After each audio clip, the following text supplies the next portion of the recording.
does that sound? How does that feel? Yeah, bloody happy, honestly.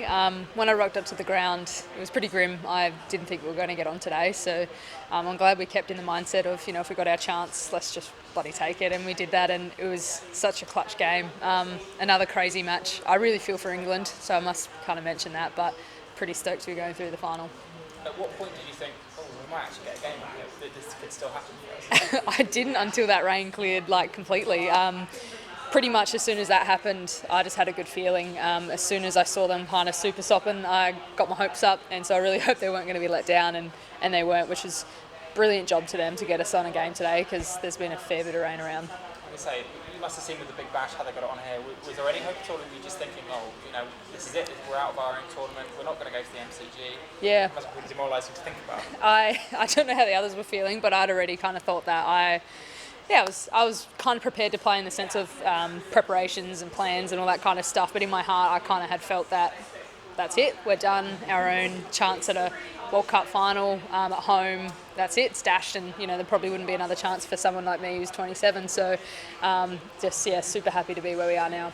So mentally then, how do you get yourself going from, we're out of the tournament, it's rained off, to, I'm actually playing? I guess batting first might have helped a little bit? No, I think you just get up. I don't know, there's just something about it. For me, I'm a pretty amped up person naturally, so to suppress that is actually pretty hard. So as soon as we kind of got the chance, I was up and about, and it doesn't take long for me, a few run-throughs and stuff like that, and I'm ready to go. So, easy when it's kind of a World Cup semi-final. And a decent bowl out for you as well. You feel good out there?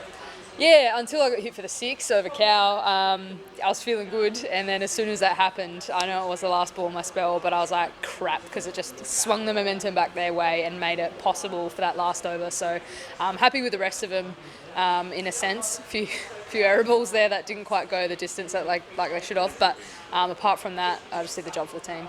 As a bowler, how do you go into going, we've got 13 overs? Because I guess plans go out the window to begin with. You've got to work out how many overs you've got to bowl first and things like that. Yeah, in a sense, but the basics kind of stay the same. I knew what I wanted to bowl, and a change of how many overs we were playing didn't really change that. So for me, I still wanted to hit a hard length, and kind of batting first really proved the lengths that I was going to bowl were going to work in that second innings, and they did. So a couple, as I said, error balls there, but apart from that, batting first did kind of help in a sense of getting to see what the wicket was going to do.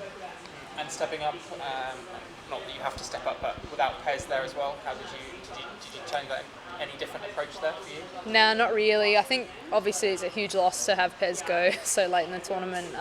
Absolutely devastated for her, but we kind of knew that was a risk going into that game, and we knew we kind of had the firepower on the bench to fill her spot, and it didn't change anything what I was going to do at the other end. And obviously against India again, feels like the first game was months and months ago. Bit of revenge on the cards, I imagine? Yeah, bloody oath. It literally does feel like months ago. I think it's been a long time coming. Kind of fitting that the final was between us two. I think the two most tightly contested teams in that tri-series as well. So, may the best team win. And how do you go? Do you approach that game any differently to how you went in the group stage? Not sure, really. It's going to depend on what we think the wicket's going to do at the MCG. Conditions might even change there. There might even be a bit of rain around again. So. But really for me as an in-swinging bowler, not too much changes. Have you thought about the MCG? I have now. now that I'm thinking about it, I'm panicking a little bit, but good panic. You say people talk about big numbers as well, 90,000. At the minute it's a pipe dream, but a couple of days that could be reality, or at least if not 90, you're talking 60 plus. That's huge, right? And I think that's going to feel like 100,000 at the G. I think obviously being with it against India, they're pretty loud fans. That's going to create an amazing atmosphere. Even if they get 60,000, that's 60,000 more than I could have dreamed of 5 years ago.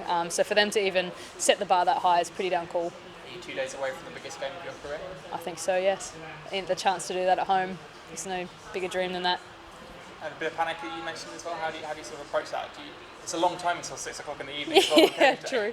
You just got to deal with it. I don't know. It's a part of the game. I'm nervous before every match that I play, which is kind of a good thing. It means that I still care. So it's something you just got to suck up with professional sport. Nerves are a part of it, and that's all it is. I guess panic was probably the wrong word, but nerves are definitely there, and I think that that's rightly so in front of a packed crowd in the SMG in the final. So. 18 hours before a game on a day is a long time. What do you do to fill that? Do you sort of keep yourself in the corner? What's your I'm great at wasting time. It's a true gift of mine. So through Twitter, Instagram, and Netflix and Stan, I get through those hours pretty quick. What's your Netflix watching? I watch a lot of docos, so I'm a bit of a nerd sometimes. The kids kind of pay me out a little bit, but probably more of a Stan girl than a Netflix girl at the minute.